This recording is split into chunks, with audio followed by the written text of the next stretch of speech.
and she would help us with the demographic research and all right, here's all the support that's going to go into that. Here's the population need for that service, et cetera, et cetera. Now, I understand that, correct me if I'm wrong about it, she's already been hired by the other side. So I have to find a counterpart to it. What was her name again? Jody Corona. Jody Corona? Yeah. Okay, so there we had a board meeting that we were talking about, trying to bring people up to speed. They just happened to be on that day. May 6th, the state came out with an early approval, the event approval. So we immediately then, St. Joseph's Case Health submits the Department of Health licensing applications, because you have to get all of that in, and you then send a heads up notice to CMS, Medicare. You have to transition from credentials for them at some point in time. We're still not sure when, because the final date of operations transition has been set. At that point in time, Peace Health Board meeting sets down negative really, and it's not, what do we call it? Discernment. Discernment. Yeah. So they decide, all right, we've gotten this far, is this what's going on? Timeline issues. Okay? We've got the CMS application set in for timeline. They're saying it's going to take till November 13th. That isn't exactly what we want to hear, but okay. What are the other options that we have in trying to figure out what we're going to do in the meantime? And so you're looking at Plan B at all in this when you, I mean, are you looking at Plan B, should they not? That may not be set. it is a question of whether or not they're going to improve. It's just all a matter. Okay. So everybody's in the same ballpark, it's just how we make it work. Right. Okay. Right. And at the same time, we start running into these other issues about, all right, just what are the services we want? How are we going to get them? What are the options for some of those services that they aren't going to do? And then, right about that time, we started running into some problems because we didn't know ourselves as well as they thought we did. But where's yet? Himself didn't know themselves as well as they did. And that's when IT himself came in and said, gee, somebody should have put some of the requirements. If we can't bring you on board July 1st. And we're going, what? Okay. It's always the IT guys. So we met and we said, all right, if that's the case, what are we going to do? Well, there was a lot of things we looked at. One was, all right, maybe instead of doing the actual transition itself, maybe we do kind of what we call a lease back arrangement, where, okay, we'll just lease the employees to you until all this is fixed, and we'll keep them on the current system. We looked at just maybe backing this off. If we back it off, what's the reasonable date to back it off to? Where would we put it out to? Those are two of the bigger things. So we started working.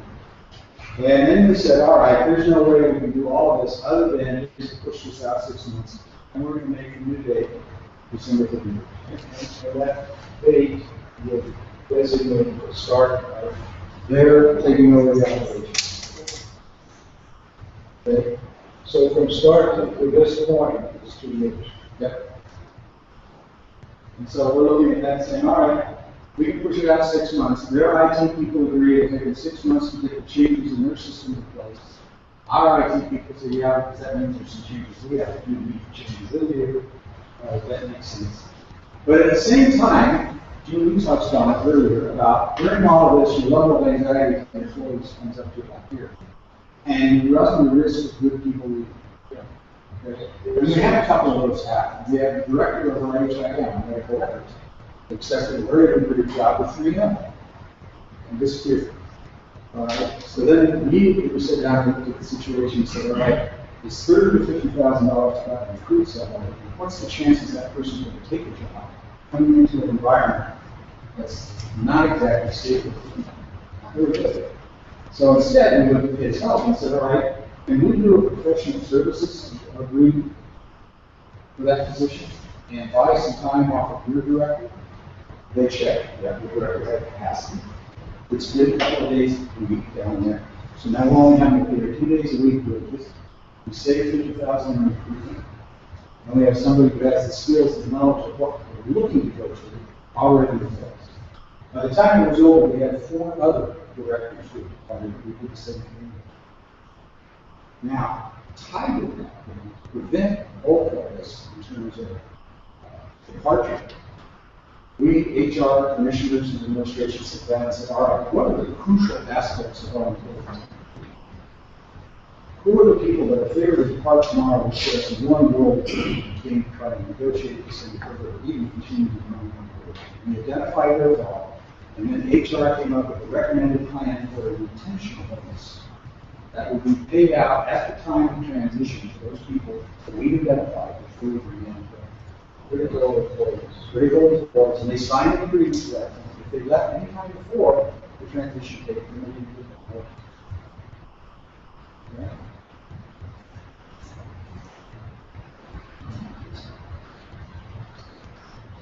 I couldn't get this all on one slide.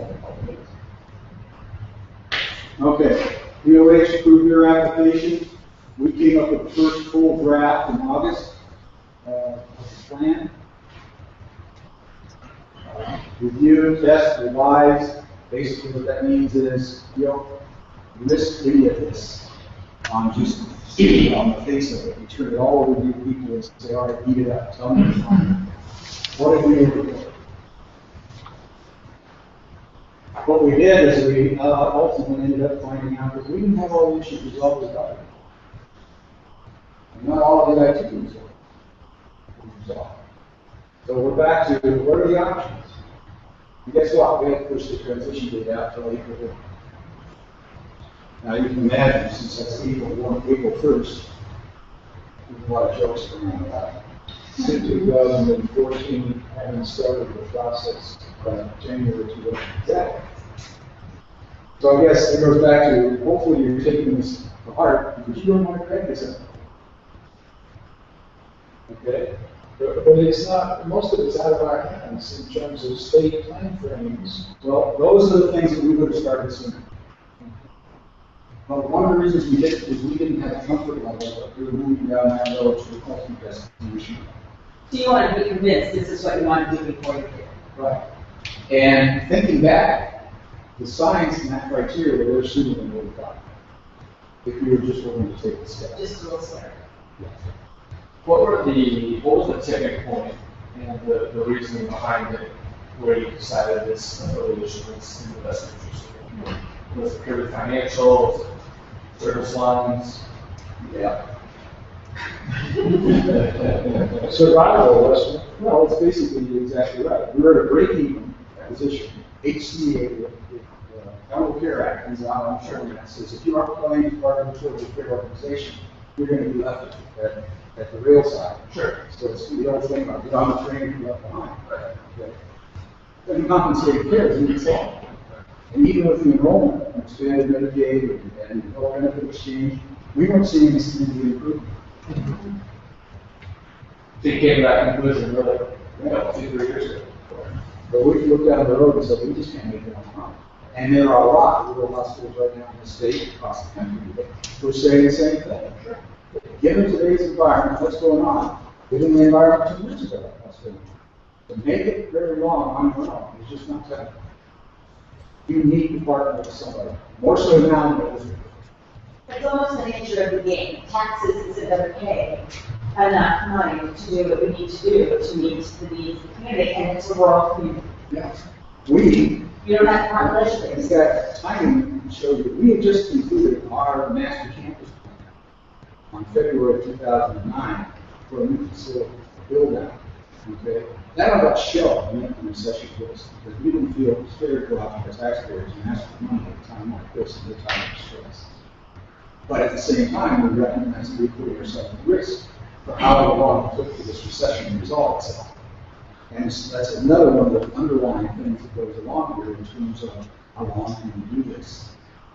And that just added to the dimension of what's happening with the HCO, the ACOs, and everything else. But ultimately, you decide, you've got to do something.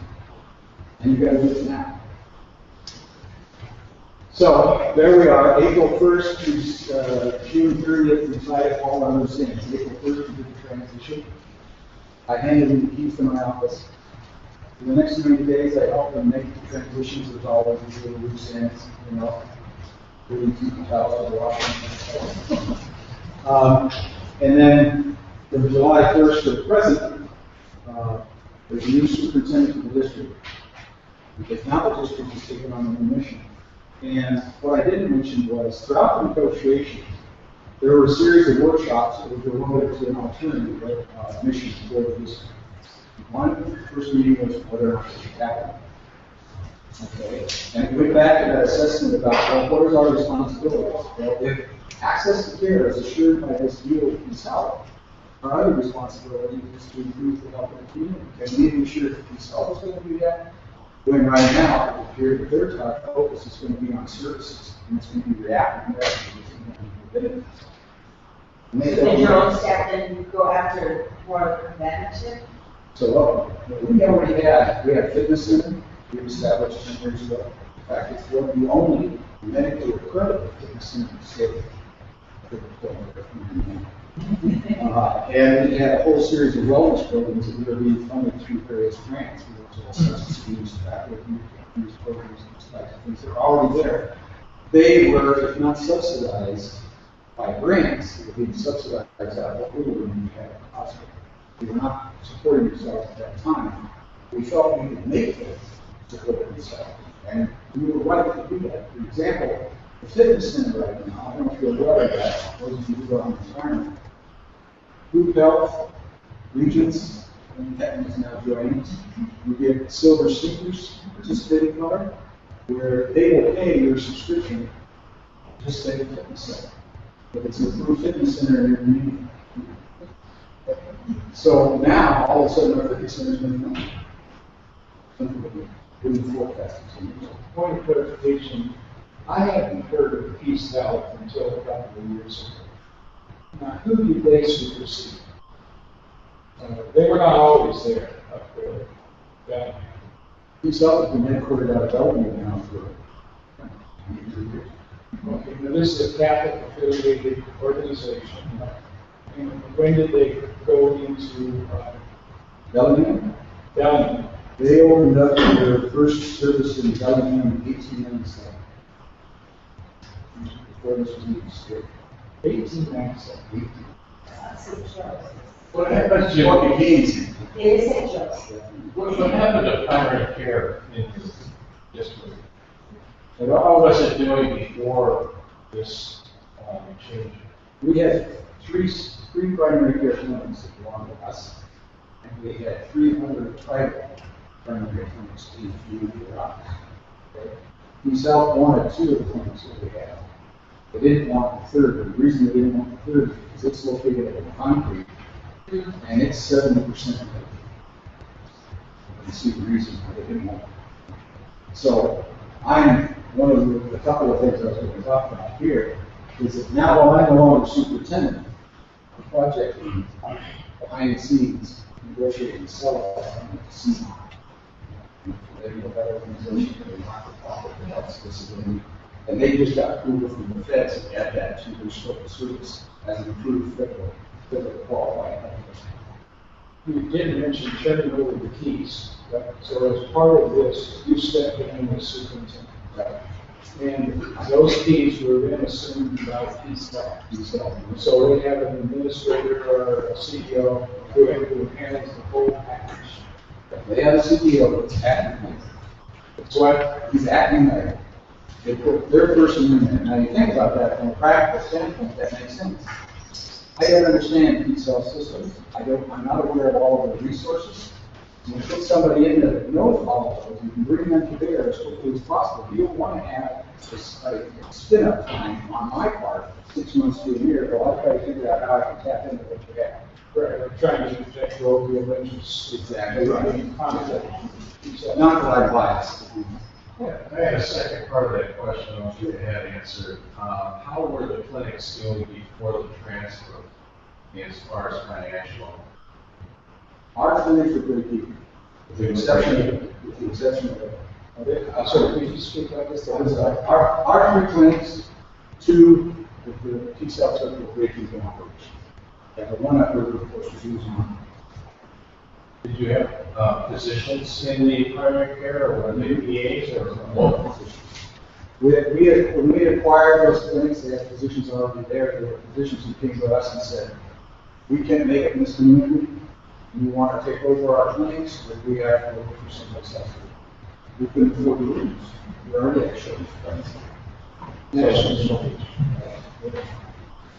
And so, and interestingly enough, East South now is just concluding negotiations with 2 other private practices. We're not joining East South. And both of those, I was told, were at great deal.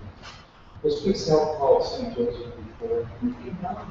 East South was East South, St. Joseph's was part of this. And they was back to. Originally in the early 1900s, they were the Sisters of St. Mary. Okay, Sisters of St. Mary. Yeah. And then sometime late 70s, early 80s, I think we changed it.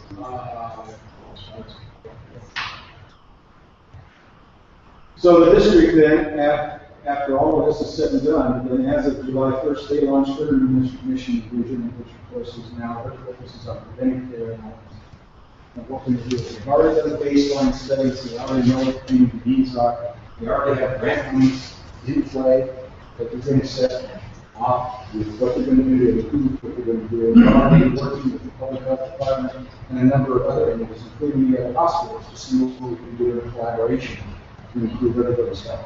And one problem with ACO, as I understand it, is there is upfront money in terms of grants to set this up. But at the 3-year point, if it has not achieved the improvements and the cost savings that were agreed to, that money has to be given back. Isn't that true? I don't know about the feedback, but I do know about limitations, how long it's being subsidized. The whole idea is that the government wants to get this up and running, they're willing to put some money in to fund an ACO to put it off the ground. The idea is it has to be self-sustaining, something. Your district, so you mentioned your district's getting grant writing for grant one? Just, yeah, you hired a grant writer, We have one in house all this time. She was the one who got the grants, tobacco control, substance abuse, bullying in schools. We had a whole series of programs that we have ongoing for the last year. And you still are getting grants. So the grant you were referring to is the grant to set up the ACO. No. We're not part of it. Okay, what was the grant? This is for preventive care and wellness programs, which district's going to continue doing after, once this era up. That, well, application for the ACO funds. So it's nothing to do with this. Okay. No, the biggest thing that I can say about the grants is, for example, we used to get almost $250,000 a year for tobacco control and substance abuse.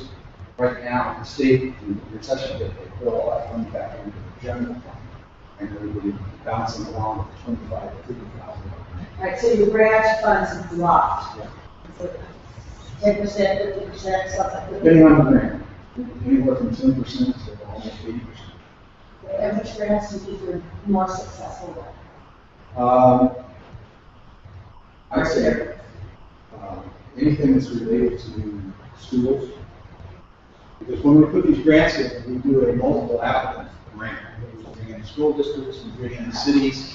If the city has recreation departments, those kind of things. Because those grants are always more successful if we have more than one applicant.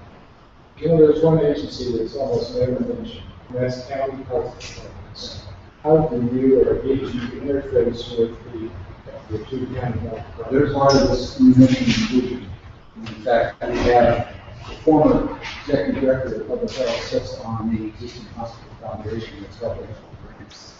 And we meet almost monthly with the current executive director of public health and trying to coordinate some of these efforts with them and the other hospitals. So do you have one foundation now that you heard for one foundation organization? We have a foundation for this. You have a foundation for the district. East South has a foundation. Yeah, whatever they need. The difference is our foundation is not out there holding magnificent events to drive money. Our foundation is just to because it's to drive a business. By the way, I think your slides are excellent. They really will help us understand this. I am sure that one of the people you designated as essential is your slide maker. Thank you very much.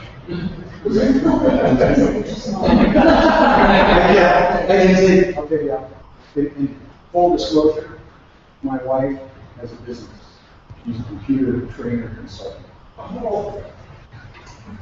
She does a good job training me. Is she and/or you available as we go through this process? I've offered that anytime you offer this question, anytime you offer questions, So individual commissioners would call you if we have questions, or send you an email? you're putting me in a hard situation because if it happens that way, because then I'm always going to feel uneasy about whether or not that's coming through the channel or maybe I'm talking about individual commissioners. I understand that, and that's why I'm saying, when I ask commissioners to go out and make errors on my behalf, for example, I always call ahead and make sure the person at the other end is aware that that's fine if they want to disclose.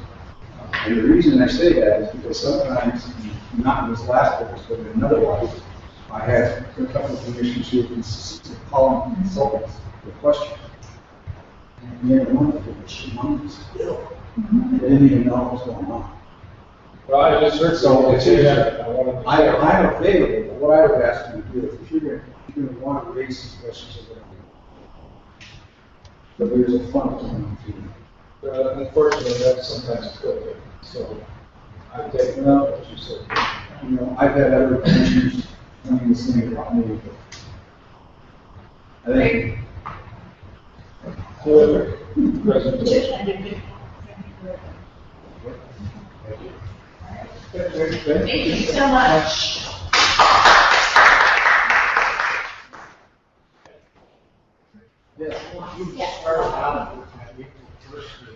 Can we take a?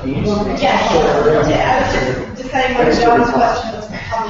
Okay, so what we'll do, let's take a 10-minute break, stretch, do what you gotta do, and then we'll meet back here in.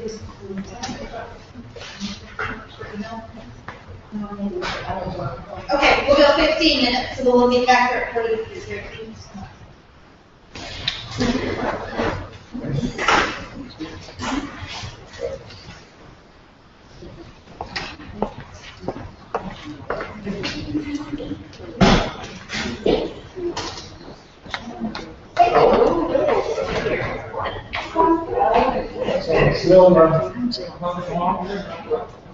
Okay.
But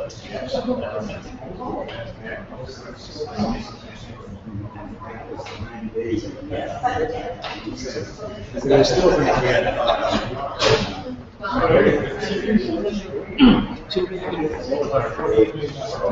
Well, I'm still finishing out the season. Let's go.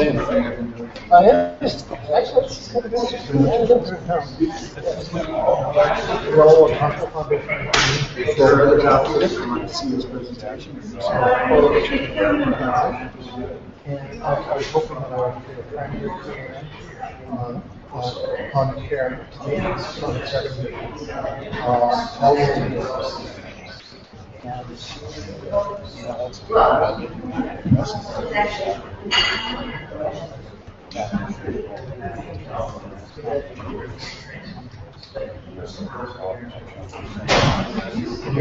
it's all about.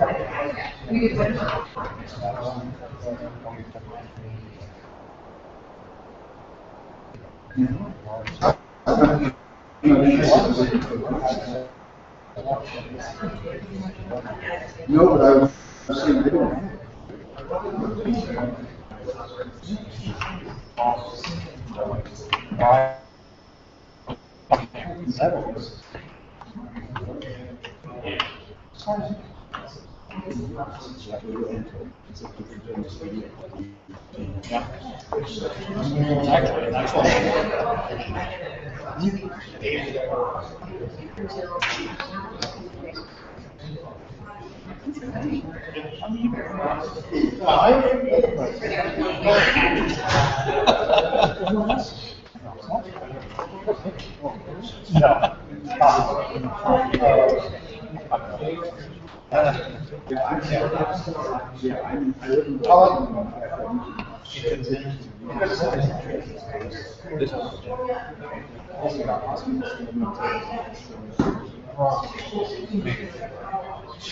How much is it?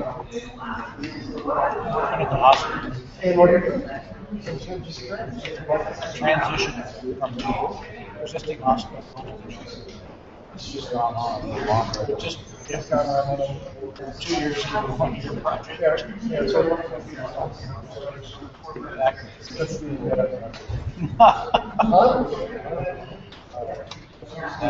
There was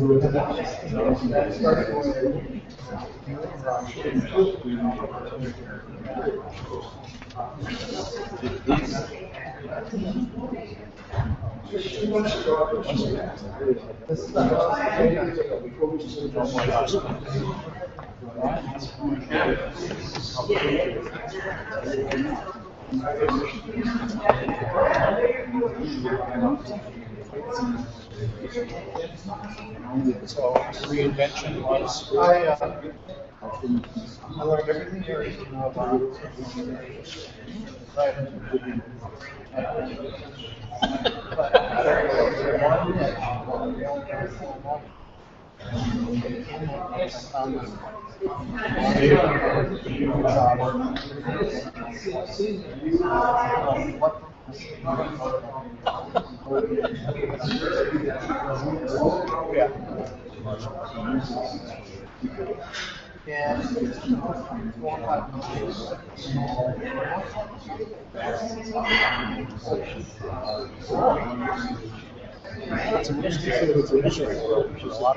Oh, what I'm, that whole, it is. But, it's not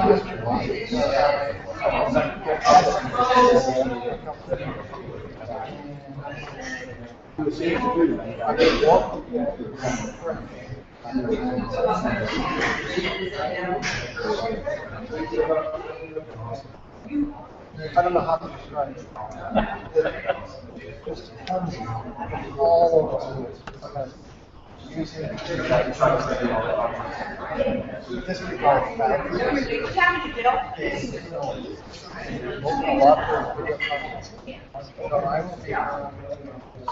Have you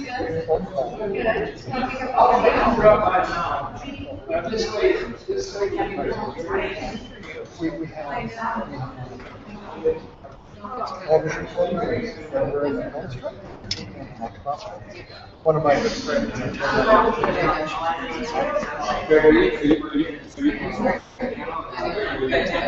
Well, I think that's probably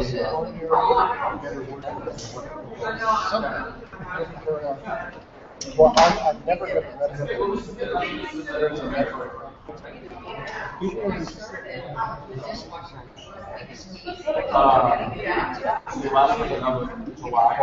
June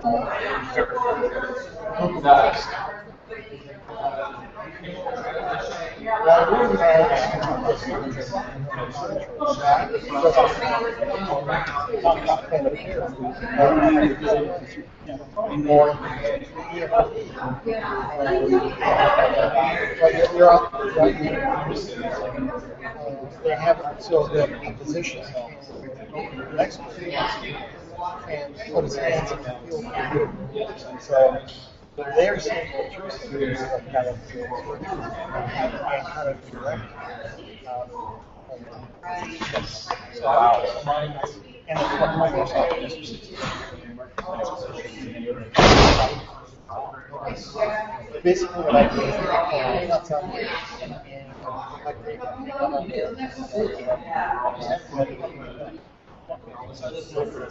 I take an hour walk,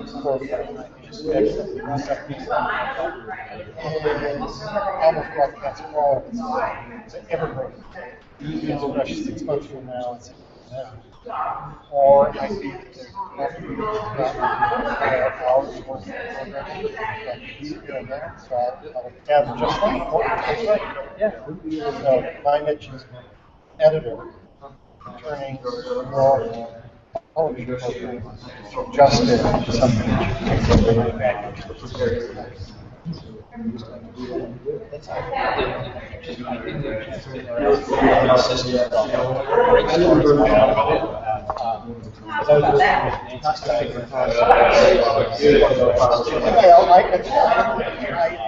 what that is.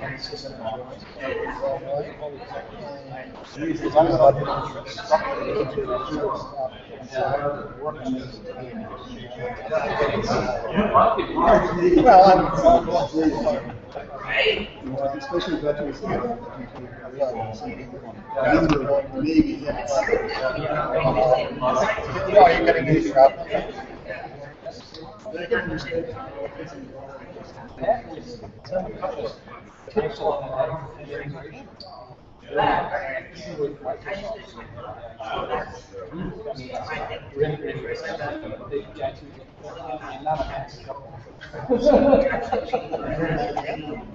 Because they just look at it.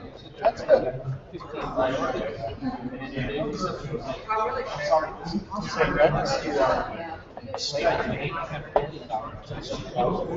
Well, also, travel is different.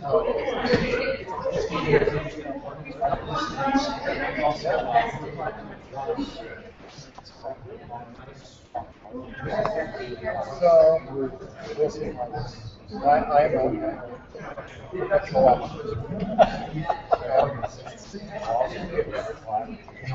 Well, things that toss up in the air, but every time,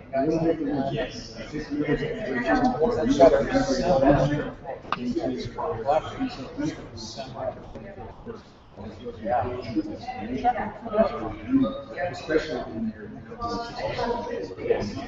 so it's not you can do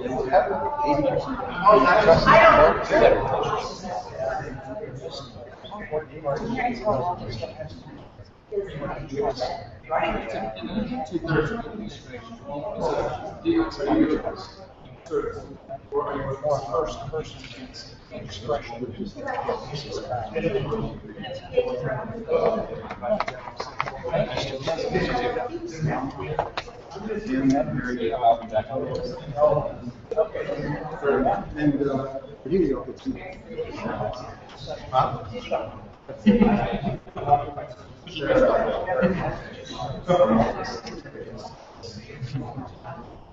There's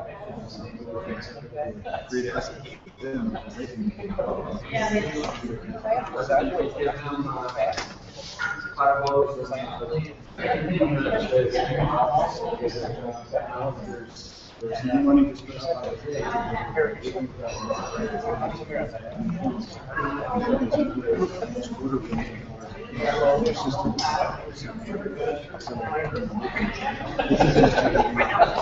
Not?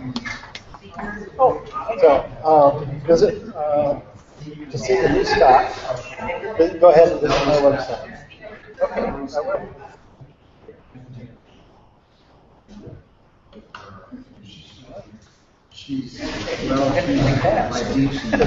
It's a lot of fun. She's working with the district.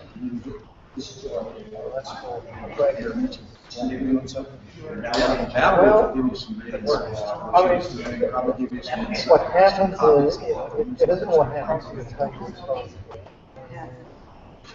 So, She's working for the district. I wasn't happy.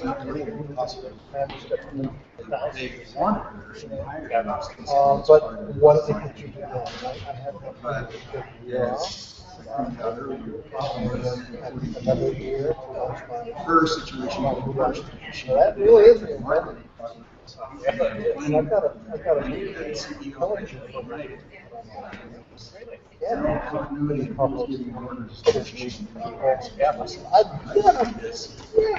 So she's doing some PR for the district. It's to me, so it all works out.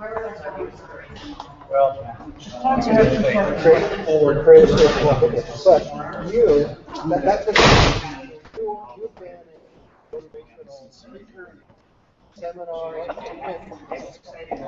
this is all happening. And I wish I could do that again. I wish that you would start, look back at the business, start the guru. Okay.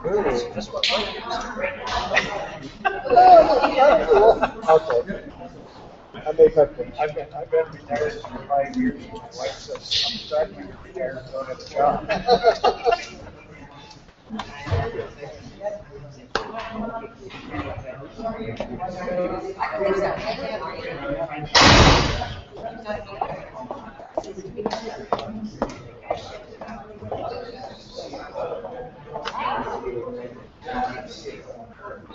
Sure. I'd love a copy. Okay. So, go ahead and read that. I don't know if you can.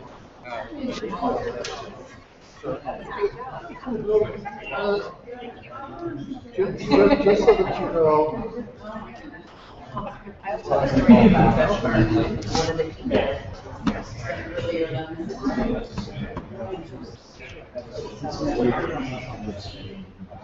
That's my latest client.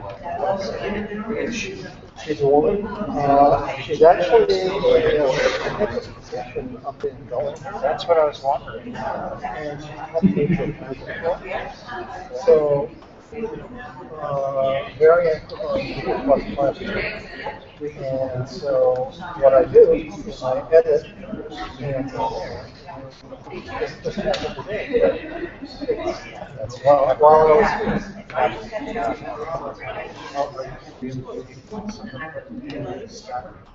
if you want to the audio is larger. And that's the beginning of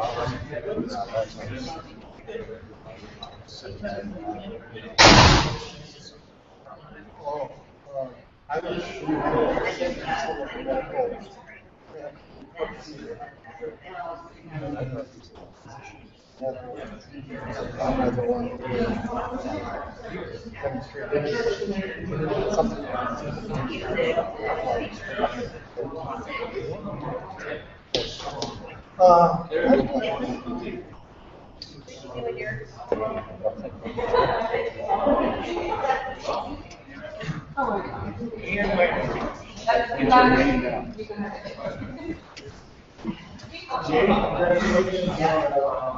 Thank you, sir. Solid. Thank you, Bob.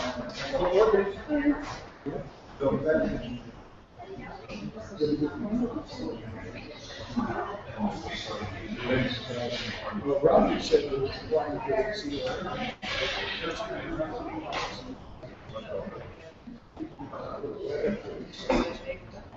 We're asking for comments about the COA process.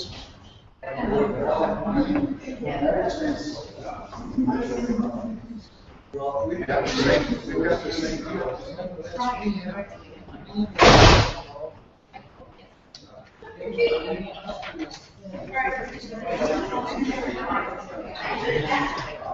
right, let's have everybody come back together. Already on right back here. Oh, yeah.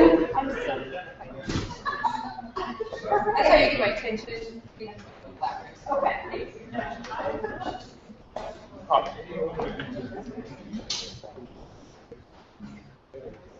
Scott, you want that's small ones? Scott? That's small ones. Oh, thank you. Yes, I'd love to.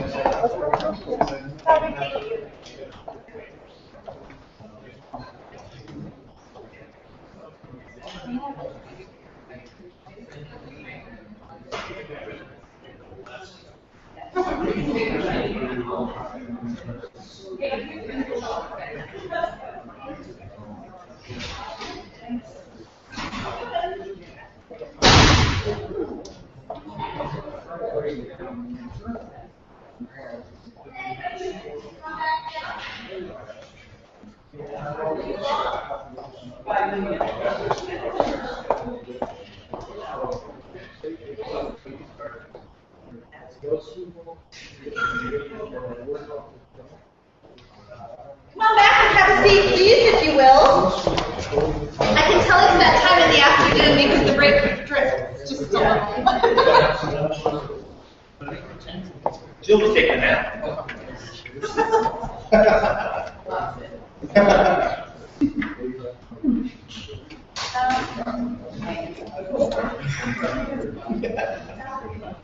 I love her. Yes. All right.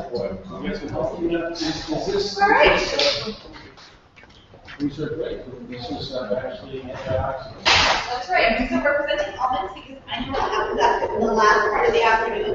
Everybody needs protein, right? So, welcome back. Really helpful. I can imagine there's lots of learning, lots energizing, lots of looking around. Before we go into the final wrap-up stage of our day together, I'm going to actually invite Roger to come up. Just talk about a couple of things there. I know some of the things he was going to address were actually well addressed in Greg's presentation. But there's some other bits. Sure. All right, very good. Thank you. Basically, I wanted to just provide a couple of clarifying points. One is that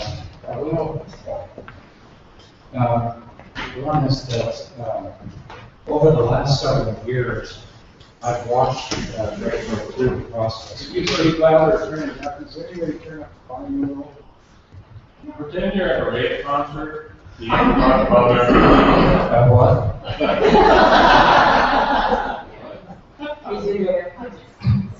Anyway, is that better? Can you hear me? What I wanted to say is that I've known Greg for almost 10 years, and as co-members of the Northwest Hospital Council, I've heard them give monthly updates usually over the last couple of years in terms of going through the process of affiliation.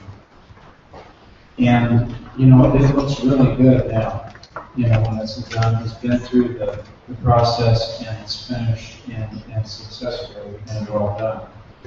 But I also heard over the last few years the frustration, the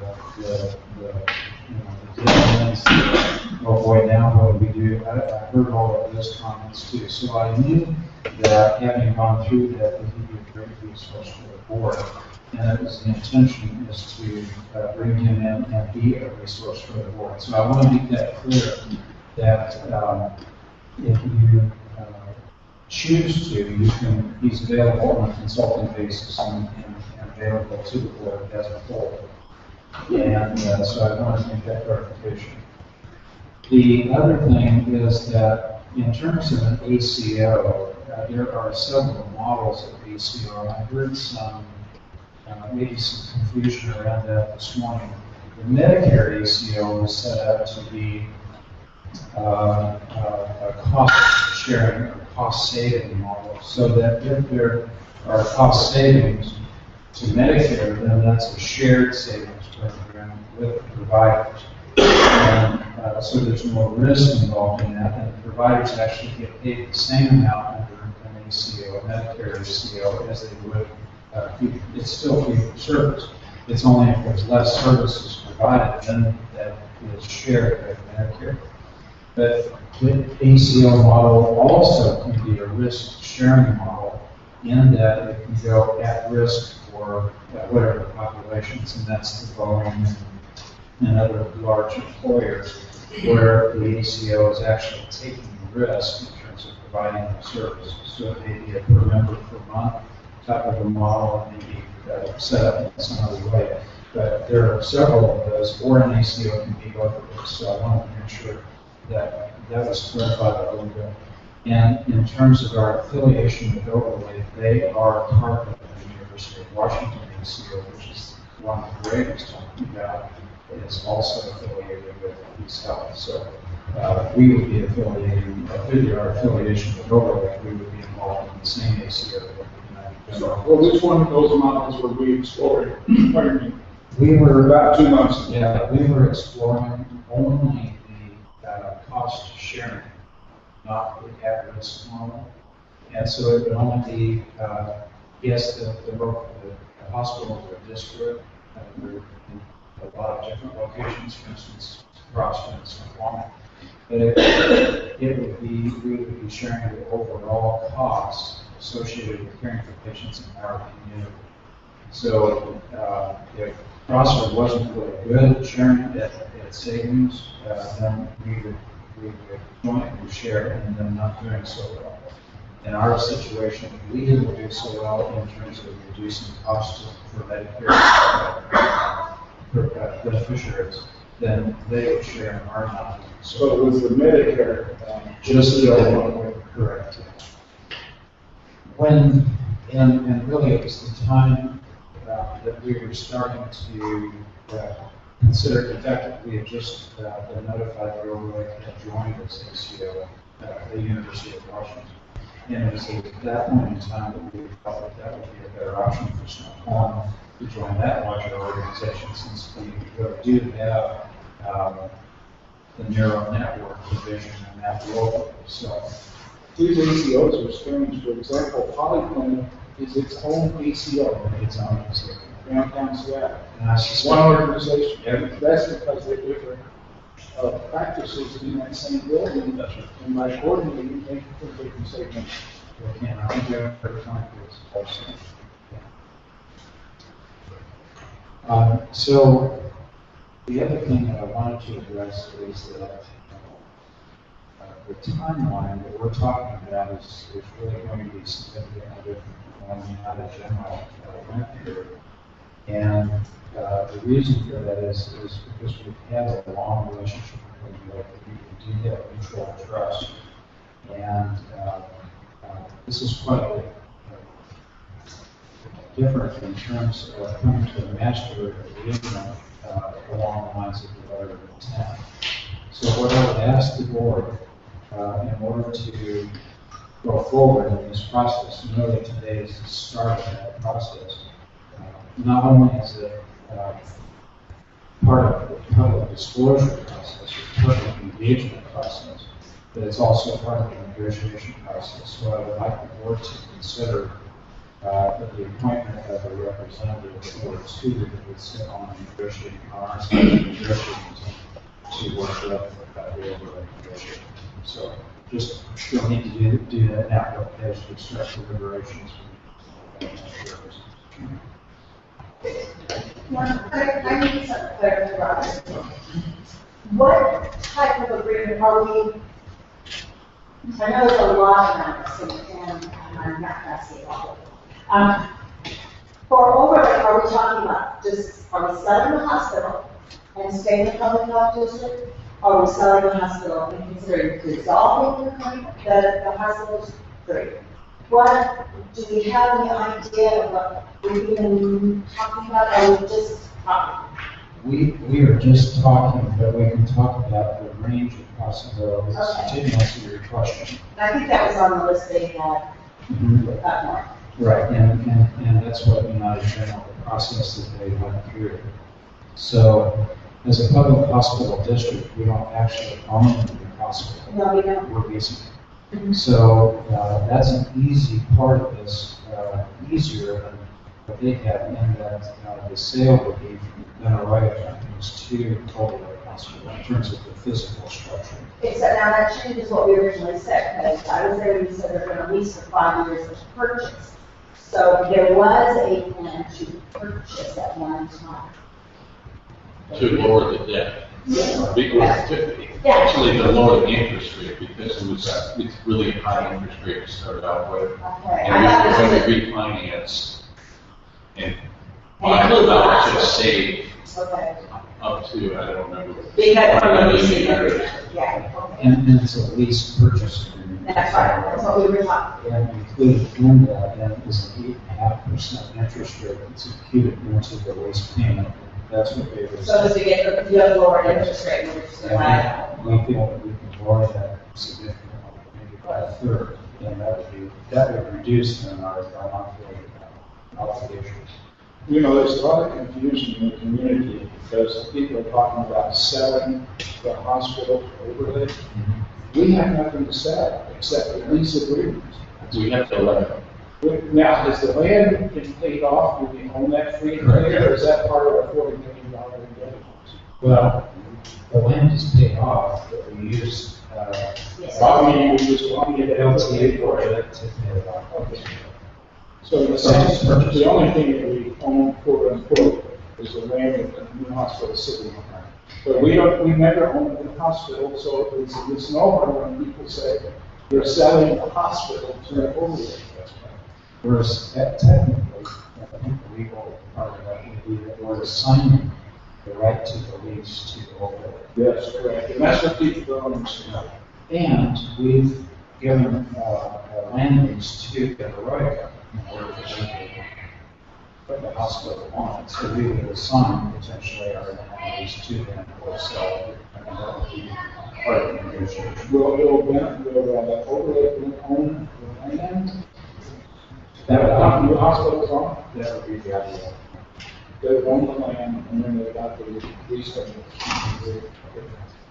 We probably put $1 to $2 million into the grading and the improvements on the property. $2 million. $5 million purchase, $2 million. Well, the more we can kind of clarify this for the public, and correct some of these letters, that are thinking that we're selling a valuable piece of property to overlay, which we are not. Right.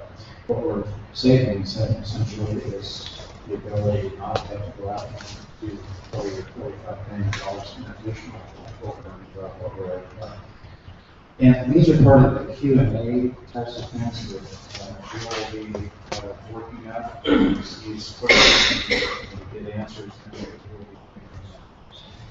The question I think everybody has is, absent a hospital, which is supposed to, if it's private, owners higher census, it's supposed to be so lucrative for us that we would be able to retire at $40 million at a reasonable time.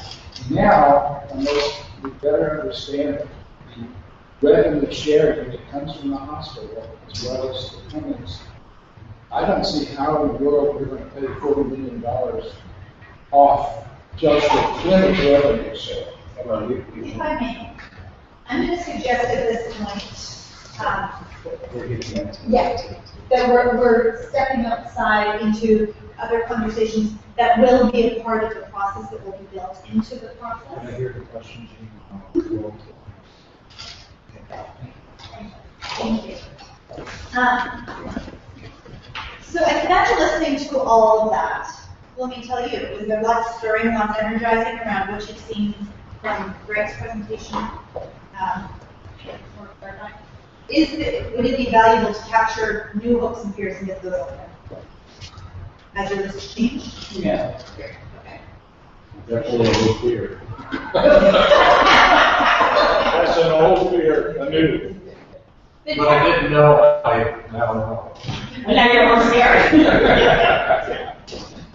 So that's a good point. As you're leaving, if those things do come up for you, I mean, we're saying this, like, if you would actually just write it on there when you walk out, like, the things Are you gonna collect up those notes and perhaps reduce them to, they're all going to be printed, yeah. Yeah. Okay. Okay, absolutely. So they'll all. Yeah, I wish I had more than 2 minutes to do that. I encourage you to continue to do, I think that there's going to be continuing progress. So if you continue to capture your hopes and fears, we'll go ahead and we'll include those. So if we want to do that at the end of this time and take 10 minutes or, I imagine probably. Could we do that on the internet when we receive the, It would be better to do it beforehand so that they're captured, so that we can hand them to administration in a way that they can actually start to respond to. We could. I mean, there are lots of ways to do it. It's up to you all to be able to figure that out, which brings me to the next question. Which is, you hear all of that, begs the question, who do you want to be? And what is the role you need to be fulfilling? And how do you get it?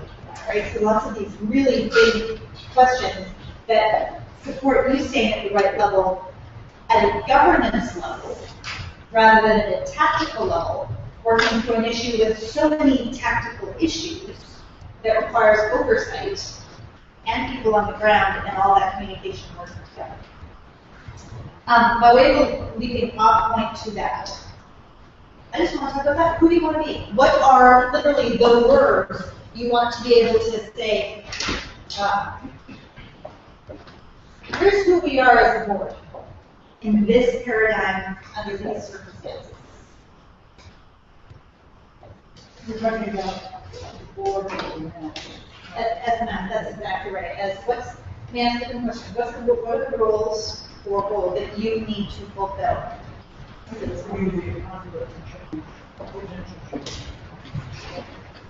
going to just brainstorm and capture this. Along with that is a fact finder. That means we have to work outside our box and outside, we have to seek out information. We have to expect admin to do as well. and from different sources, such as state, federal, other hospital districts, not just depend on what we feel from the administration. Engage the public, whether for whatever opinion they have. Yeah, and I think we are listening to be willing to take it back to the board. If we hear something, and that can be something that we need to have regularly on our agenda. You know, just a comment or a section there, what have we heard, what is the chatter we're bringing about the choice, and we're not to say names, but just say. You know, years ago, I was talking about 2007, 8, in that period, we used to meet, the hospital board used to meet in the basement of the hospital, their hospital. And at that time, the hospital kitchen prepared a little buffet meal. And that's because commissioners couldn't get there in time after eating at home or discussing. So there was a little buffet meal. But what was nice was it was informal, so that members of the public could also go back there and there was enough. They also could have a little sandwich or a cup of coffee and that kind of thing.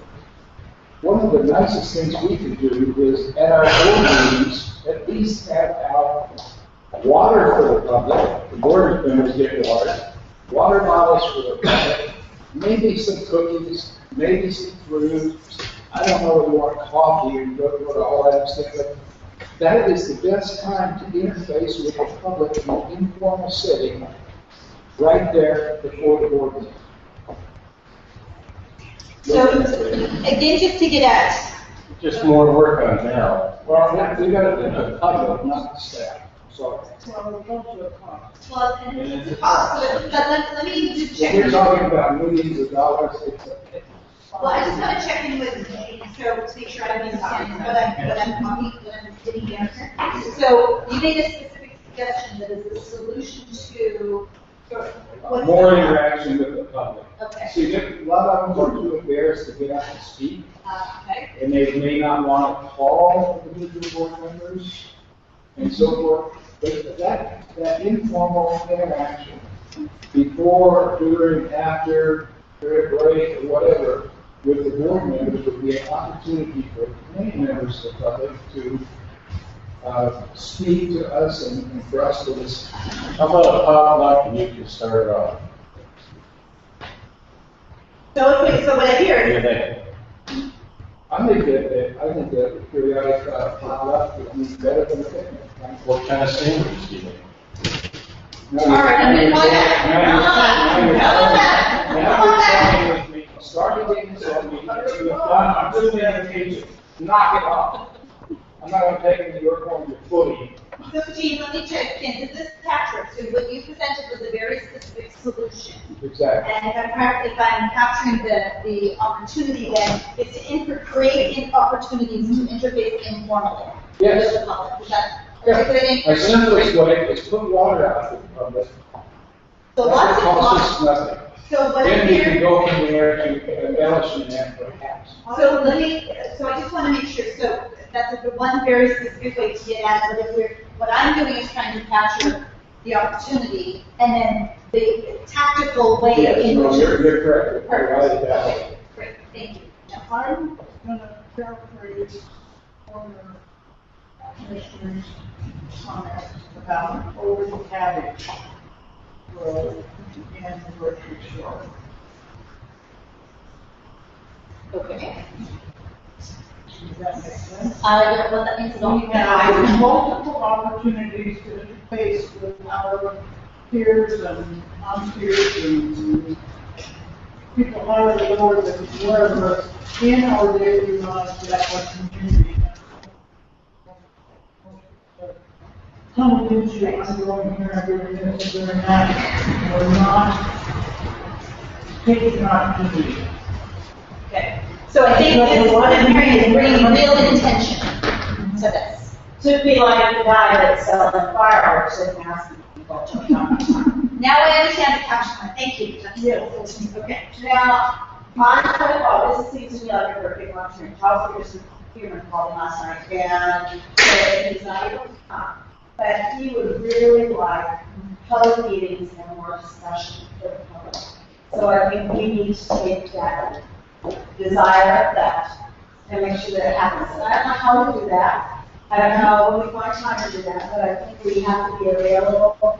And if we're there for a half hour and everyone shows up or something, I don't know, but we need to offer as much opportunity. And maybe that idea of public comment at the beginning and public comment at the end, so that we do everything we can to feedback and maybe even schedule as a first one with some extra meetings for no other purpose but to let the public ask in there. So I think two things, because I think you're leading into the next one, which I want to make sure we have time to touch on, which is, okay, you're leaving here, this is step one, this is meeting one, you are here on the map, here's the pin. What's next? So there are the public forums, there are, being very, very intentional about creating that calendar to say, here are the forums, here are the meetings, here are the hearings, here are the places we want to engage you, and here's where we're going to provide a panel so people can really good information. And I think it's up here to sit down and schedule some things that can do that so we can all try and, it doesn't mean we all have to be there. Maybe a couple of us can be there, whatever it takes to engage. So I'm going to just note that here, because that is the very next thing we're going to be talking about. Also, I think when we're talking about what role the commissioners play, it really has to do with what we are. And are we still being a public health entity, or are we selling out and moving away from it? And I think that's the question that the community is wondering. Okay, so we sell the overlay. Who's going to run the clinics? Are the clinics going to disappear? What is the role of our public health? We use that. And there's a lot of things of education that can happen where we talk about what public health services we can offer, possibly, depending on how this thing hopefully plays out. There's public health things we can do. Right. even though we have a private hospital entity running the hospital. So I think there are going to be multiple phases to this, who we are for the part of this, for right now, in this time of uncertainty, when you don't know what point C is going to look like, who do you want to be in the unknown? Proactive and strategic. It has an answer that we get. Yeah. Above all, we need to be transparent and accountable. That means holding the staff accountable, It means a lot of things, and then Christian holding just ourselves accountable. right. All of these, so these really important. All of this is very important. These words really important, really loaded. And my guess is, if I asked each one of you to sit right on this paper, what does that look like, and how do you know you've got it? You would have 5 different answers. Each one of these 5 different definitions. Yep. I don't know how to say it. Who we want to be, and I'm assuming that we want to have a plan, but we can't have a plan to look where we're going. Right. We don't really have a point, but I don't know how that fits in there. Well, that's the whole purpose. If you knew where you were going, you would need a plan. I know. We need a plan to project where we should go in response to Well, the except public we serve. except when we did due diligence, as we did due diligence, that would change where we end up. It may dictate some of where the plan was. We may have a plan this far, next 3 months, and we did due diligence, we may have to change where we're gonna be the next month and on. So we have to be really open-minded and think outside the box. I agree with you. So they plan for intentional. Let me ask this. Proactive, what does that mean to you? How do you know when you're being proactive and not and down the right Well, why don't you define proactive? I'm like, you answer. I have an opinion, but your response is. I'm going to say proactive indicates going forward and open. I think we've identified a lot of unanswered questions, a lot of issues, a lot of potential problems and pitfalls. But I look at proactive as being part of the solution as opposed to just showing up and saying this is wrong or I don't understand this. Or rubber stamping that the staff uses. Rubber stamping, but being proactive as part of a solution builder, problem solver, doing the homework on the side, putting some extra time in. I think during this period, everyone's got to put a little extra time in to understand. It's a really important process. It's not something that everyone can get up to speed and make informed decisions on in 2 hours a month. So Yeah, I think that, communication with superintendent, with the board president, and with other members of the board, is very important. We ought to see about how we can do that without being in violation of the law with respect to reply all and all that sort of thing. So that when I write to the board president and pose some important points and ask questions, silence is not the answer from the board president. But there should at least be an acknowledgement of the receipt of the letter. So I'm still trying to focus on it. I don't want to hold on to that because I think that needs to find a role here in the communication sharing. But as we're talking about proactivity, But my word is catalyst. okay, So your catalyst, and it doesn't necessarily that what results we can learn from, even if it's a bad result, we just want to learn from catalyst. Then how we make that into positive. So we change the catalyst, but at least be something to move or change, because we're going to have to do that. so I'm hearing an initiative movement. So there's an initiative. Well, it's also not being that stone wrong. What was that? Not being a stone wrong. Yeah. Of why? Yeah, okay. Having an open mind is what I think you're saying, is that right? Having an open mind. I hear 2 things.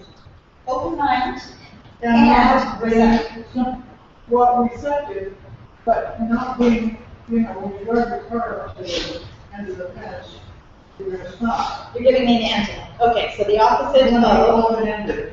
yep. And that's what you reminded that it also takes more than that. Sometimes so long. Yeah. The way. So that's why you can recognize what you aren't finding. We're going to stop because there's a negative here. Okay. So if proactive, this is about an initiating energy, this is about starting energy, this is about catalyst, this is not about sitting, this is the opposite of sitting and waiting to hear and have things handed to you. This is the going to the fridge and opening it to see what's for dinner, rather than sitting back at the table and taking some shelf and play, right? How do you know when you're being proactive or not? How do you recognize that you're doing that? I think that's a hard question, not just recognizing that we, sometimes if you're proactive, you get bad results, sometimes you get good results. And sometimes you don't know when to push, when to ask, when to withdraw, at least enough to let the opponent or the individual on the other side have an opportunity to think and respond. And I think that can be tricky. If you're ever not careful. I think that's really wise. And it's not just listening to the public, it's responding to the public. For example, our last board meeting, member of the public got up and said, I'd like to come to your workshop, but I can't be there all day. Could you tell us when certain events are going to happen during the day? And yes, we did, with 24 hours notice. That's not sufficient. People have to plan their lives. They need as much time as possible to know when they can interface with the board, not 24 hours in advance. But I covered under both being communicative and also responsive. And I think in light of what we're doing, I know he's going to push for more public comment. And I really would push for beginning and end, or somewhere at the beginning and the end. And I do think dialogues will be necessary in that situation. Maybe we all need to not talk too much. And it's where I'm talking. I talk too much. But That's your job today. yes, I think you talk just right enough. regardless, we have to be able I talk to to hear and to respond. It's like telling someone, you're bleeding, and they just look at you and don't do anything.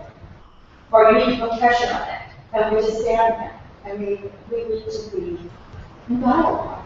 So in dialogue, the other thing I'm hearing is in action. Right? So there's dialogue, and then there's what's the stuff we actually have to do.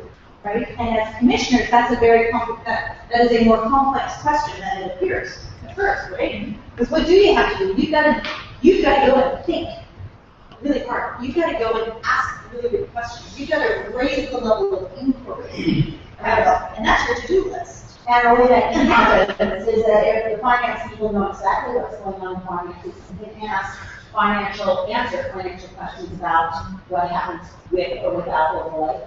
If that medical committee can say, we may look like this later, we may not, we may have clinics, we may not, we're asking those questions. Or facilities can say, we will probably give up these facilities, or we will keep these, at least be able to come and share, or be able to talk to the public. If you're on a committee, you should be able to address those issues. Or at least go to the staff and say, I've got somebody to ask you, I need to get back to them. So the other thing I'm hearing that I'm going to be proactive actually is curious. Really connected to your own curiosity. What are we wondering about? I don't want to lose the thought about bringing, the advisory committee, Brian discussed earlier, on bringing in skilled individuals in the community to serve also on our committees. On the finance committee, the gentleman had all that experience with heavy finance and so forth, was a candidate for appointment. I think we have something to share, and I don't see any harm in this. Many hospital districts do this. They bring in specialists from the community with credentials to serve on their committees. Boy, that's terrific. So I'm going to capture that under the parking lot. Thanks. Because I really want to make sure we stay focused on who we want to be. Right? So if you're responsive, let's look at this next. We're starting to get a sense. With more time, we could drill into this more. But let's talk about strategic. What's that mean to you? Because this is the level at which you should be operating. Right? So let's talk about that first before I start putting words in the word. What does strategic mean to you? Like, so timely, tell me more about that. Sort of more long-range planning. Longer term? Big picture? Yeah, it's going to be plan. Strategic to me indicates a strategy for doing it. I think it's also more like when you say interview, it's a mindset. I bet the attorney has to be very strategic when he's got a case. Well, yeah, it's like saying, don't ask a question and don't already know the answer to it. Well, that's very tactical though, too. Right? So it's strategy. Yeah, well, yeah, so it's an approach. So, I mean, you talk about what's the distinction between that strategic level and that tactical level? Can you use that like that? Well, if I'm sitting down with by analogy, if I'm sitting down with a client and we want to achieve some kind of resolution goal, we'll talk about how the things might go procedurally, but the tactics will basically be the term usually uses for discretion of how to approach the goal. So if it's a really difficult case and the opposing counsel doesn't want to do anything, and they don't want to negotiate a deal, then you basically want to go in there and take them as prisoners. You don't want to give them anything, and you basically, they are in. So on the other hand, you're trying to negotiate where your client, it's a bad case, or it's one that, it really needs to be negotiated because the end result after the trial is not going to be good for the client. Then there's other ways of doing it. So I think we're looking at a potential strategy at this point. Yes, we could go into negotiations at some point and be really hard, that come out really hard, or we could try to come up with a lot of leverage and evidence to show of the hospital file. So, the tactics you use depends on who you're dealing with. Really. So I think that's a really useful distinction. Yeah. The tactics are situational, right? Depending on A or B or C or who had chili the night before, whether it's raining, you're making tactical decisions, right? Yeah. But if you're saying at a strategic level, what I hear, that was in the partnership, that's in the team, and thinking about your client's goals and objectives. So this is when we're saying that, if you literally think about the ground floor in the weeds, pull in the weeds, because the grass isn't going to grow. So am I going to look at ultimate tactical, 30,000 feet, I mean, we talked 50,000, 100,000 feet, depending how strategic you want to get, but it is from that bird's eye view. Frankly, one of the things I hear as a facilitator from the front of the room is I think I hear some, I don't know if confusion is the right word, in the blurring of the lines. Blurring of the what? Blurring of Blurring the of the lines lines between strategy between strategy and tactics. So, for example, from where I stand, if I'm being protective of your time and energy as commissioners, I'm saying you want to be operating at a strategy level because that's where you are brought in, where you can add the most significant value. If you at this table are putting mind share towards what time meetings start and what starts at the meetings, I'm going to suggest that's more technical. That's really But it's still practical. something we would do. Well, I would suggest probably not. That might not be for the commissioners. Well, because your it's mind only for the staff to determine when the commissioners meet. No. The tactic, what happens, like whether we bring food or water. Do we bring bottled water or Yeah, tap no, water? the strategy would be, we want to involve the community. Exactly. The tactic would be, would it be a nice way to interface with the community and provide cookies and coffee? That's exactly right. And so that's the part where you hand it over. So from what I see, and again, being very protective of the fact that you guys bring a very specific mind share, your add value added so unique, right? To be able to come in at this 30,000 foot level, to be able to, now you have an additional factor, being elected and all that to serve as ambassadors, right, out into the community, to be engaging with them over the counter in the grocery store and how they get it. All of that, but it is to stay at that 30,000 foot level because that's where your value add is so very important. Because what I see around this table is an ability to ask really great questions, to be very, very thoughtful, to think longer term, to stay at that big picture level. And what I feel as a negotiator, literally, I feel the energy shift and drop and sink to the ground as soon as I hear, you know, water or cookies or time eating, you know, and it just Not meaning that, you know what I mean, that's. no, I'm just using that as an example. Well, you know, let's not do that. Okay, so I'll make it different. Another parallel or analogy Okay. is the United States decides it wants to have greater presence in the Middle East. This is strategic. That's a dangerous example. And then the United States decides further, we shall invade Iraq. That is not an act, that's still strategy. Then we turn it over to the generals and the admirals as to how they will accomplish that mission. That is the right of the tactics. Exactly right. And I think you raise a really important point, and that's the question we're making. Being strategic is about the what. The tactics are about the how. Right. So that's why, you know, and one of the things I've been doing from here is continually pushing back. If you're giving me a solution, that's a great idea. What's the problem behind it? What's the strategy behind it? Because the strategic, I mean, you're all thinking at the right level. And then using, I mean, this is another thing, this is just a bunch of us as human beings, we're storytellers, right? And so you use a story, we might use a story as a communication style. Here's a way to get at X, when in fact we're providing a solution to you, go one level behind it to say, and here's the issue I'm suggesting. Well, so, you know, it just requires that extra step, basic communication style. But strategic, your job, to really focus on what, not the how.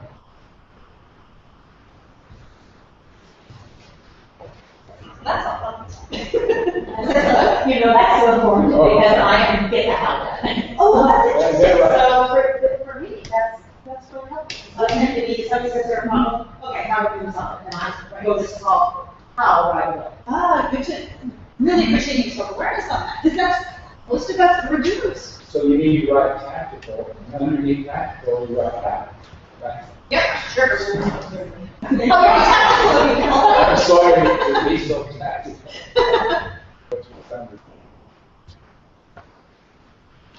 This is administration space. This is your playground, right here. Yes? I'm sorry. Clarity that open-minded is not critical. And I was reminded in response to what you said was, So talking about what undermines, okay, so the thing, is that's a really important point, and if we have more time, I think yeah, got it. Because there are things that can undermine these things, right? And from where I sit, because as a facilitator, what I'm doing, I'm reading the system, right? I'm reading your energy in the room, I'm reading when you sit back, I'm reading when you lean forward, I'm reading when you smile and nod or don't.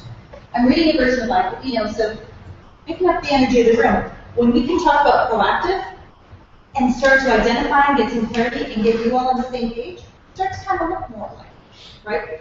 As soon as you talk about things that can undermine that, so critical comments, for example, is what good example that you're giving, which are not helpful, right? So if it's just critical and, you know, taking out the axe and chopping down the tree, well, that's not helping me to understand that we're trying to clear the space. You're just hacking at a tree out of the block. Undermining strategic, same thing. It can be getting into this how. Unless you're wondering, because there's a place for you to wonder about that, but then release the question. So how are you going to do that? Yeah, okay, yeah. There's a temptation. You know. Yes. I think a lot of the friction on the board has been because there have been tactical decisions made by administration which impact, usurp, and preempt the strategic decisions that the board should consider. And so, in other words, by using a tactic, we have lost the opportunity to look at the strategic For example, we don't have, never had a really effective strategic plan for the district. We've got a nice brochure, it means nothing. So, So it doesn't work for you. well, not just me, I think it does not work for the board or for the community to have the staff usurp the strategic prerogatives of the board and using certain tactics, actually create policy. I can give examples. I think that's the importance of that last year. That tactics can be used to create policy and a de facto. De right? facto, yeah. If somebody makes a decision, and my hunch is that is a function, and frankly, that whole line of thinking, if I may, correct me if I'm wrong, my hunch is that that whole line of thinking is a function of lost trust. And I lost trust. Yeah. And when I go back to you, If this occurs, you lose trust. If the administration takes a tactical move that usurps the policy-making authority of the board, you've done it right, you lose trust. right, and I want to qualify that as in your opinion, right? So as 5 people, each of you will be impacted by different things. And I know I'm definitely thinking that's a real hot spot for you. Like I feel that That's for the community. Remember that in the final analysis, whatever we do regarding the challenges immediately ahead, the people are going to vote with their feet whether they go to our hospital or not. Many of the people in the Snoqualmie Village area, for example, that's the largest population group we have in the district, about 12,500, fastest growing area and all of that. Most of those people work off the hill at high-tech firms all over the area, Microsoft, Seattle, whatever. They spend more time near a hospital, near their place of work, than they do at home. And they're more likely, if not encouraged otherwise, to go to the hospital near their place of work or a full comprehensive hospital. So I want to back you up because I think we're losing your point. Because I think you have a really good point, and I think we're starting to lose it, which is that tactic can drive policy. Yes. And I think that is an example of a caution, right? That you all, staying at a strategic level, need to be able to be attentive to. And so it becomes a thing you become curious about. So then the question becomes, how do you handle that, right? Do you come in with an axe and start hacking at the tree? Do you come in with your canvas of inquiry, with your list of questions? Or do you just accept it? And that's for you all to decide, person by person. I think I'm getting my son down my symptoms here, but let me just try to lead it. And that is, if the community does not trust, not just individual members of the community or board members, they will choose to go elsewhere. And so it all goes back to the transparency and trust issue. Well, transparency and trust, but also are you actually performing executive work? Because you can have all kinds of transparency to really bad stuff, right? So it is also about the quality of care, and it is about responsible finance. Yes, and transparency about learning from your mistakes. We have opened and closed clinics and built buildings in places, and they've all failed.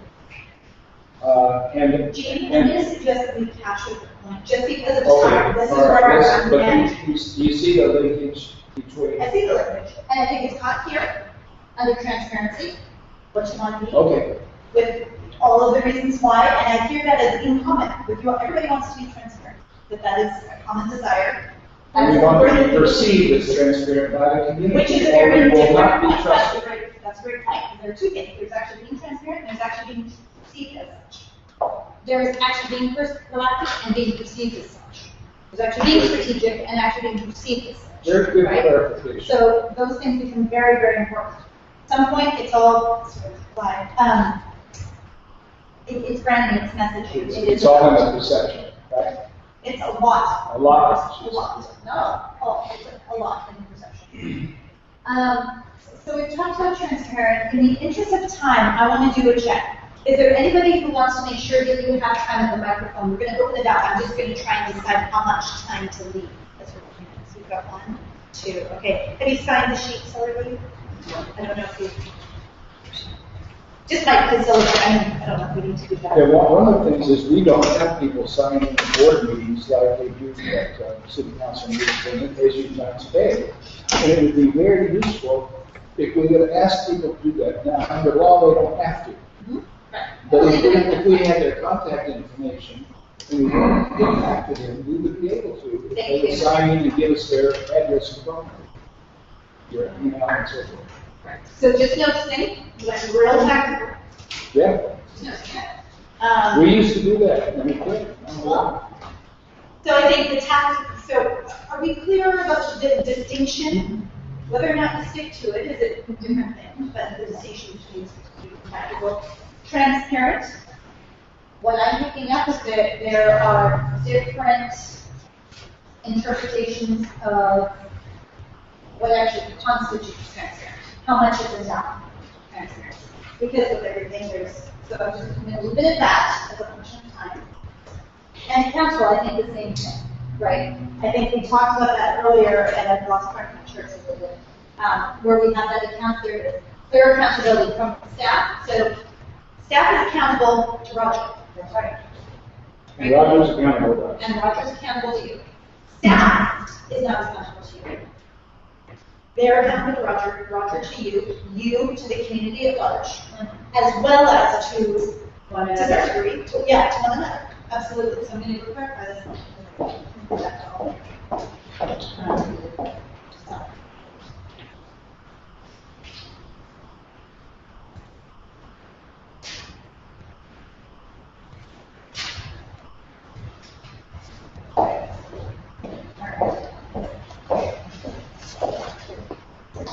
The process. I mean, it should be because there's a process, and you had specifically mentioned as well that's managed you, in particular as we look at the objectives. Here's what I'm saying. You just outline this, because we're not going to get everybody's calendar sorted out, but at least at a strategic level, and then we can hand it off to Val to do her really tactics to magically work your calendars and really exist. But I see we've got this. We've got workshop 1. You're not cured and you don't know what's going on with overlay today. So we know this isn't the end of the process. We know you're not at master degree level, so we know there are going to be more of these. My hunches, they're probably going to be 3. That's in the conversation, maybe that's talking with Greg as well, kind of how they handled it. So if you sit there, I think we might, I don't think we all realize that Greg was on board. I didn't, so we had a break. So I think there's some empty things that might help. That I know I've heard that this was a beginning process. Craig had said that, and I thought it was just from his experience. I know that he's actually now being paid to be a consultant with us, which is another one. I think that's great. See, I didn't know that. Yeah, so I think that sometimes those little tidbits are helpful for us to know so that we are on board and not catching up. And so you don't feel insecure about this. So you don't feel secure about that, not insecure. Yeah, that's right. And then well, now we know that Craig's on board, and we see how he works. So that's I have a good feeling about that. I don't feel a necessity to get anybody else. I would suggest if we do use as to lessen the expense of the consultations, we'll have the commissioners only ask questions. No decisions could be made for us, but to ask questions as a group, at least by email or whatever, and we'll do it as a group to ask the questions, so we're all on board with the answers that we get. Yeah. And not one at a time, so not. No, I agree. Besides, if you send emails, everybody responds. So if we're reading as a group, You got that? it will work. Okay. I agree with you. Probably have a huge issue recently with computer. Okay. So, right. So you're all in agreement that you. Now, are we talking about the executive session of the board to meet with him? What is And it? you guys can probably figure that out. I think just capturing the And idea. make sure we're compliant with state law. Right. And that is, well, and there we have an actual how it is within your. right? How do you operate? You get to be, and have to be tactical within yourselves. Yeah, now, see, here's an example. Gary had mentioned the previous consulting costs. I did not know that until today. Now, the way I see it is that the superintendent should have come to the board and said, it is my intention to hire a consultant, this one's highly qualified, we need this to reach the right outcome. And the board would then authorize the hiring of the consultant. In my opinion, this should not be something that totally up to the superintendent or the staff. This is a policy decision, whether we are going to engage a consultant. No, I think Can I that's make too tactical. Hold on, make a point of clarification. I was brought here solely to make a presentation. Yeah, but now we hear that you're an ongoing consultant for the Just district. know, Rob is available. I was brought in to do a presentation. Nobody's hired me here. Okay, well, I misunderstood. I indicated because some people raised the question. I raised it too. I think you're so valuable that you could. Now, why don't you tell me that it's on board? There's a consulting agreement that has been executed. That's certainly been within the purview of the superintendent. I agree, but that's not the question. My information is accurate or not accurate? Right. Your accurate information is accurate. My information is But I But just, still the issue today. yeah, but by my understanding, because I was coming here to make a presentation, whether or not you choose to expand that, that's another decision. Well, I don't want, already I don't want, changed it. I don't want what's going on here thinking something subversive done here, contract. They felt it wise to put a contract in place before I could stand up in front, which I think is smart. But I'm not here as a consultant, I was here to present. But you're a presenter under contract to the district. Exactly. If the board had to approve every contract, we would be having a meeting every single day. We're not talking about routine contracts. We're talking about. Okay, I'm going to stop this from happening any here to the public. So we want to make sure that we do that, and it's very transparency. and hearing from everybody. Let's finish this up. I think that's a really important point. I think that is a conversation for you all to have amongst yourselves. There's real opportunity, I think, to get here and maybe for your very unique position. I'm not sure. I think that's the sense I'm getting out of this around the strategic versus the tactical. So I think that's one opportunity for us to go through the process. Workshop 1. In the meantime, and this is referring back to Greg's slide, opportunity for forums and panels. Greg, you had a better word for this. What did you call it in the middle? Yeah, well, forums, panels are part of it. Panels are members of this organization and of the overlay organization. We want to set up their ability to answer questions from the public as they present the question. So this is so between now and then there have to be some forums and panels of some kind with the 3 critical key stakeholder groups that I'm hearing about. Correct me if I'm wrong, I hear employees, physicians, and the community at large. Who are we missing anybody? Right, those are the ones, Greg, those are the 3 critical groups that you have. Okay. All right. So that's going to happen in the meantime. Also so there's one thing that's got to go on. Another thing, we've got some questions started to be captured here. On the hopes and fears, we've got a list there, and some other thoughts, but we've got some questions to distribute. And that's going to continue all the way through, so that ideally at every section along the way, and at the next workshop, when you have more questions, we get much more specific based on where you are in the process relative to overlay. Those questions are going to start to get more specific, and we're going to be able to handle it in a more specific way. So that you know. Are you assuming that the board has agreed to 3 workshops? Is that what you're assuming? I am not making any assumption. I'm putting up a strong, just something that one way that this could look. Okay. So it looks like 8 series workshops. In between each workshop is the information share and gathering.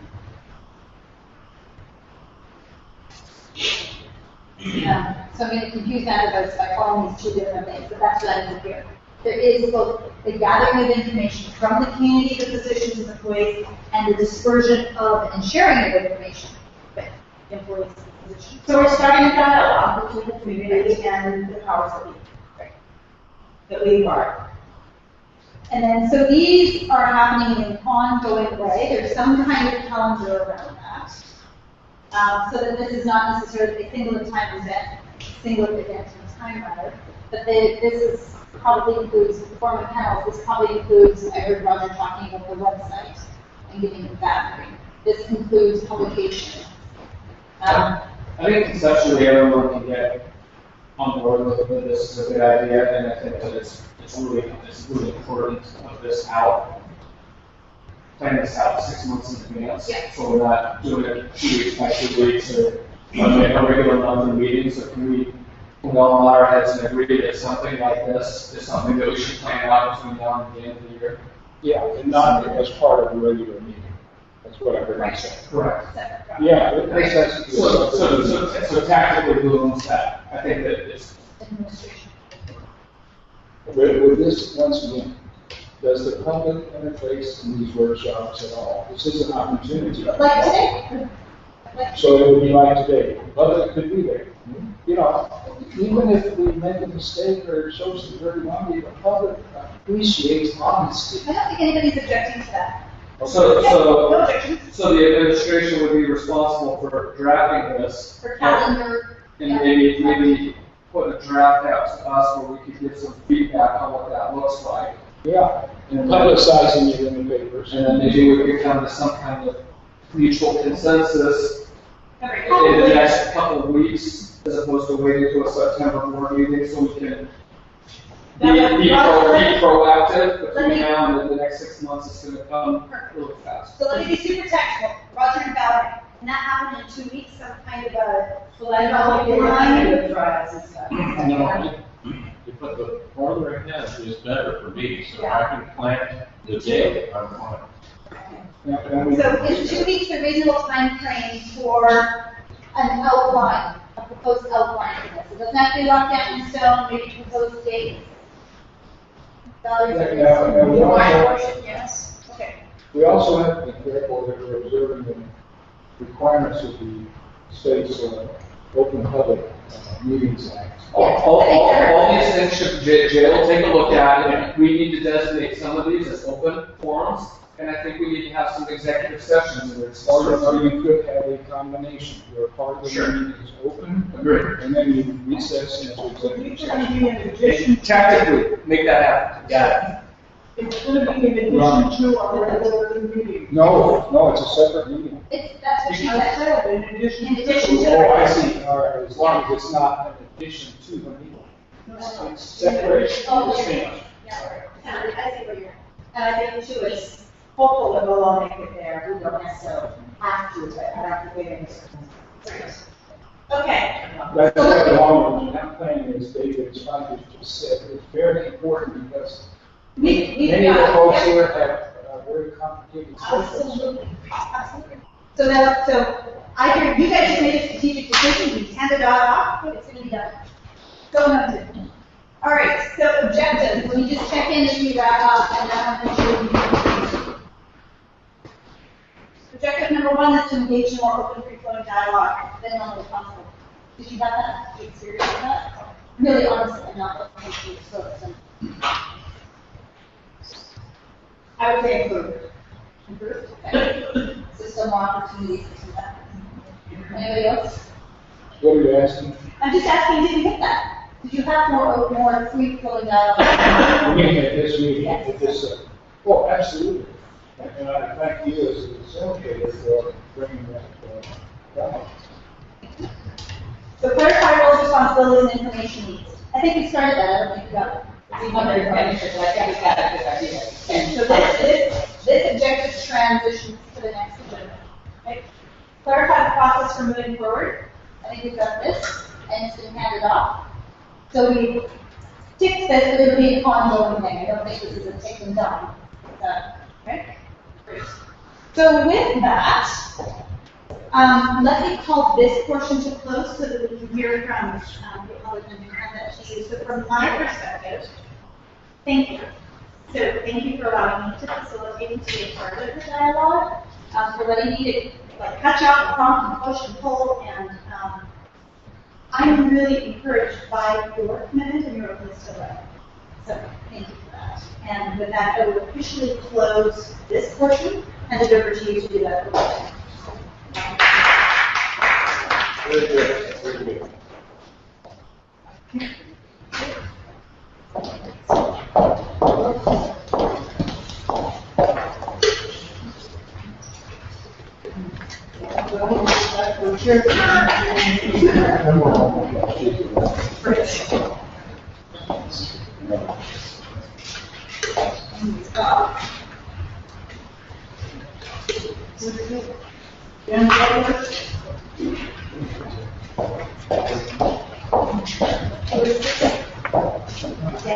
Actually, I'm pleased that right at the beginning you got some of my point. So, basically, there seems to be some uncertainty as to what needs to happen for this process between overlay and hospital. I'm asking you guys as commissioners that you need to manage this process.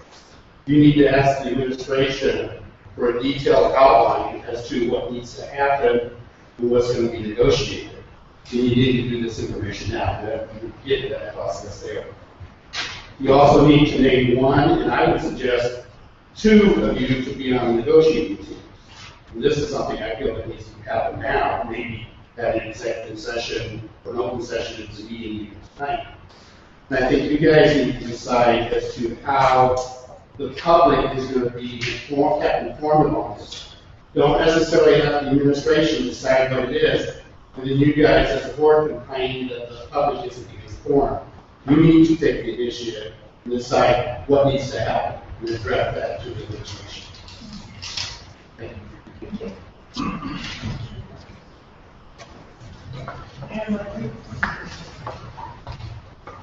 Yes, I'm Mary, and I'm a resident of Snoqualmie.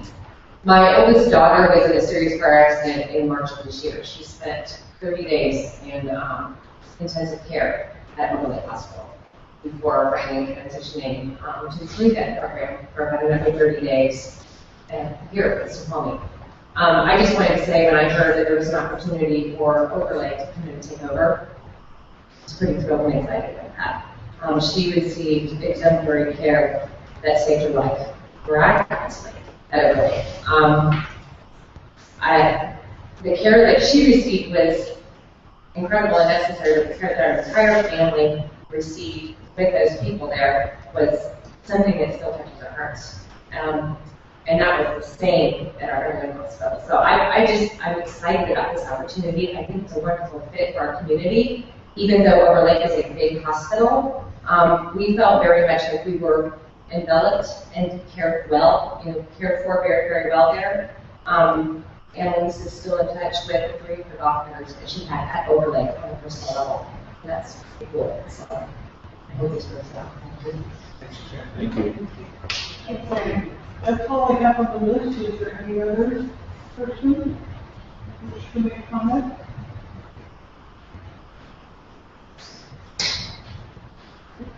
Okay, so let's thank Ray. Yes.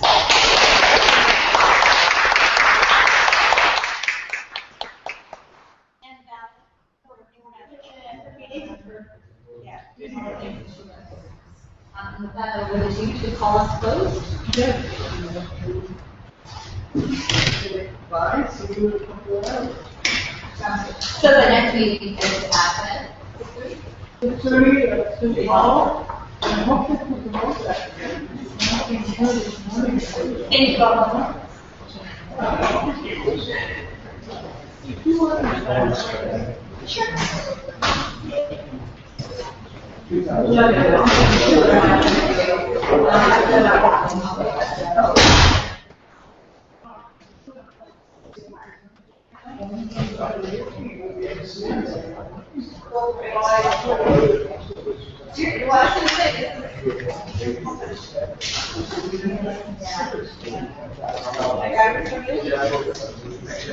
Yeah.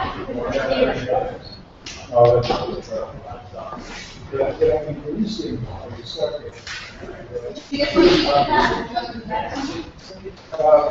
you like that?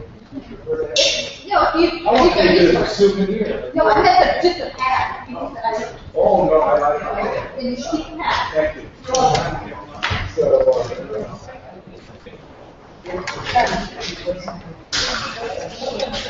See you next time. And there will. Next time.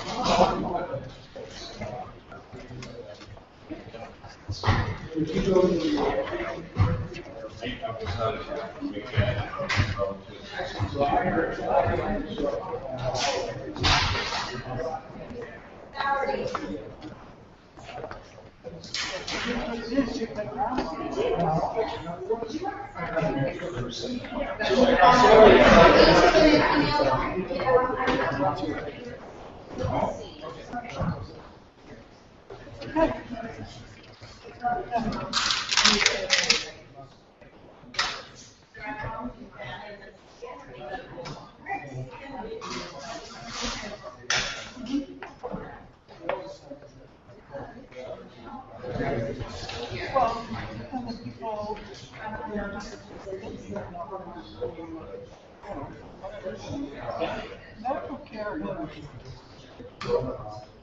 I mean, I know it, and it's so, like, too much change.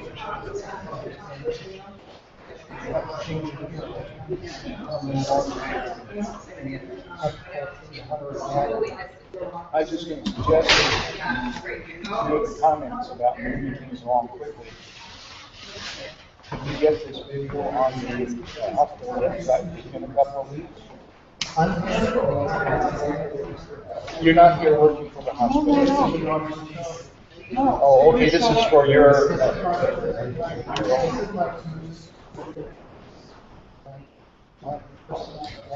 and for your website and so forth, your activities on your website and so forth. Okay, so this has nothing to do with the hospital, it's your private party. Okay. No.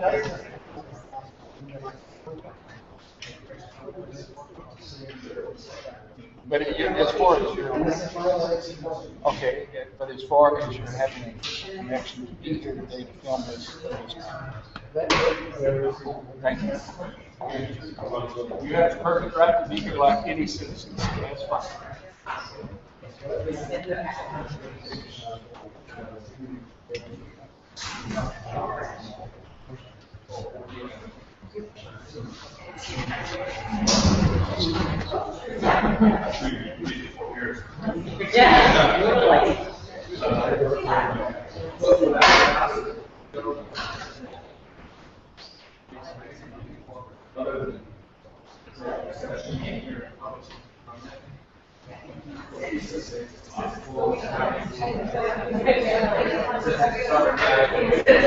You're suggesting we keep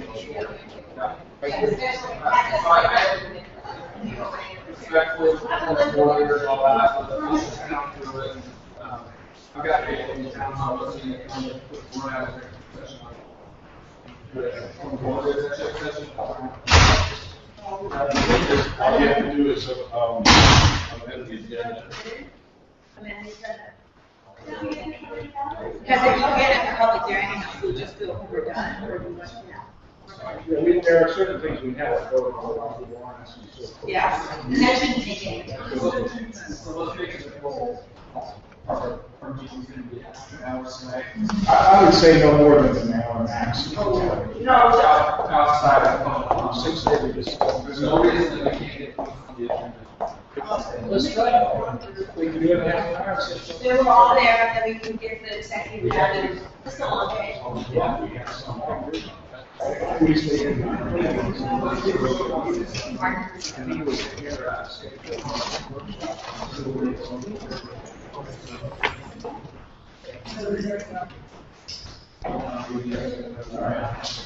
We'll see you all later.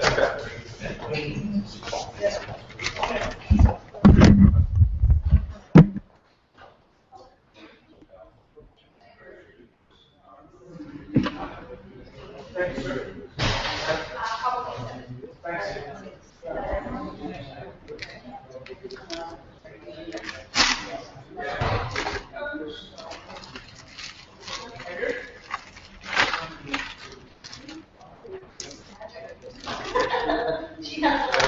But at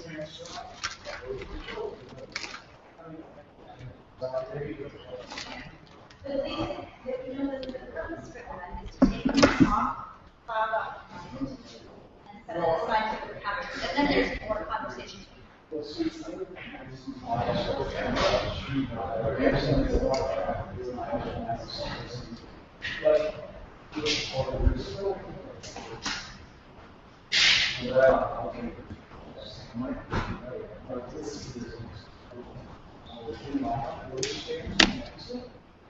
You want to start something, after you get there, go ahead.